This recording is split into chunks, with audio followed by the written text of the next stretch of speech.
अस्सलामुअलैकुम वरहमतुल्लाहि वबरकातुहू। हज़रत बरा इब्न आज़िब रज़ी अल्लाह ताला अन्हु फरमाते हैं कि एक मर्तबा हम रसूल पाक सल्लल्लाहु अलैहि वसल्लम के साथ किसी अंसारी के जनाजे में गए। जब हम लोग कब्रिस्तान पहुँचे तो इसकी लहद तैयार नहीं हुई थी।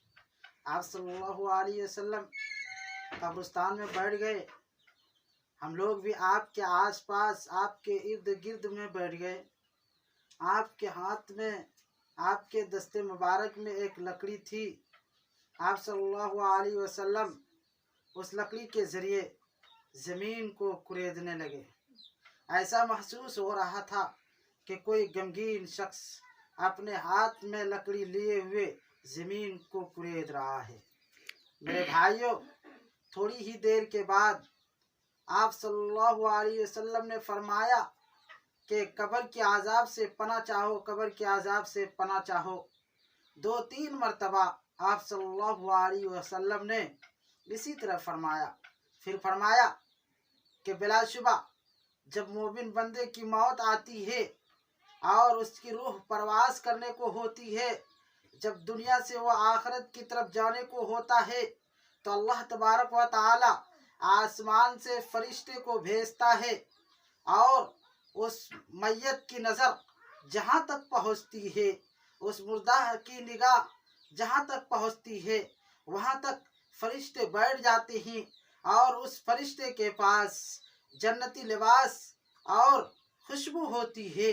उसके बाद मलकुल मौत आते हैं और वो उस मुर्दार के सरहाने बैठ जाते हैं और वो फरमाते हैं कि ए पाकीज़ा रूह, ए अल्लाह की मगफिरत, ए अल्लाह की रज़ामंदी, तू निकल आ। मेरे भाइयों, वो रूह आसानी के साथ निकल आता है। ऐसा ही जैसा मशकीज़ा से पानी का कतरा आसानी से निकल आता है। मेरे भाइयों, उसके बाद क्या होता है कि मलकुल मौत जैसे ही अपने हाथ में उस रूह को लेते हैं, पल भर भी अपने हाथ में नहीं रख पाता, वो फरिश्ते उस रूह को ले लेते हैं और जन्नती लिबास में और खुशबू में रखकर आसमान की तरफ चल देते हैं। जब वो पहला आसमान की तरफ जाता है तो लोग उससे कहते हैं कि बताओ ये कौन शख्स है, ये कौन शख्स है, ये मुअत्तर खुशबू वाला कौन है? तो ये फरिश्ते जवाब देते हैं कि ये फला का बेटा फुला है, फुला का बेटा फुला है। मेरे भाइयों, एक आसमान के लोग दूसरे आसमान तक उसको रुखसत करने के लिए जाते हैं।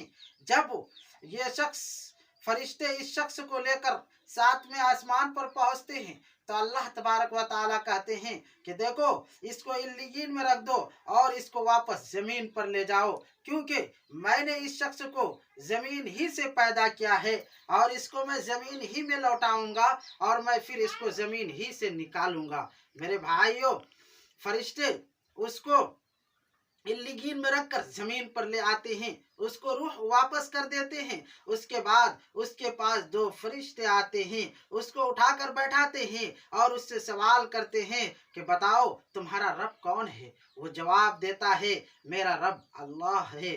फिर उनसे पूछा जाता है कि बताओ तुम्हारा दीन क्या है? तो वो शख्स जवाब देता है कि मेरा दीन इस्लाम है। फिर उससे पूछता है कि तुम्हारा नबी कौन है? तो वो जवाब देता है मेरा नबी मोहम्मद रसूलुल्लाह सल्लल्लाहु अलैहि वसल्लम है। फिर उनसे पूछा जाता है कि बताओ तुम्हारा अमल क्या है? तो वो शख्स कहते हैं कि हमारे दरमियान एक किताब आई थी, हमने उसको पढ़ा है और उसकी तस्दीक भी की है और उस पर अमल भी किया है। फिर एक मुनादी आसमान से आवाज़ देता है जो अल्लाह की आवाज़ होती है। मेरे भाइयों, अल्लाह तबारक व तआला कहते हैं कि देखो, इसको जन्नत के बिछौने बिछा दो, जन्नती लिबास पहना दो और इसकी नज़र जहाँ तक पहुँच रही है इसके कब्र को कुशादा कर दो।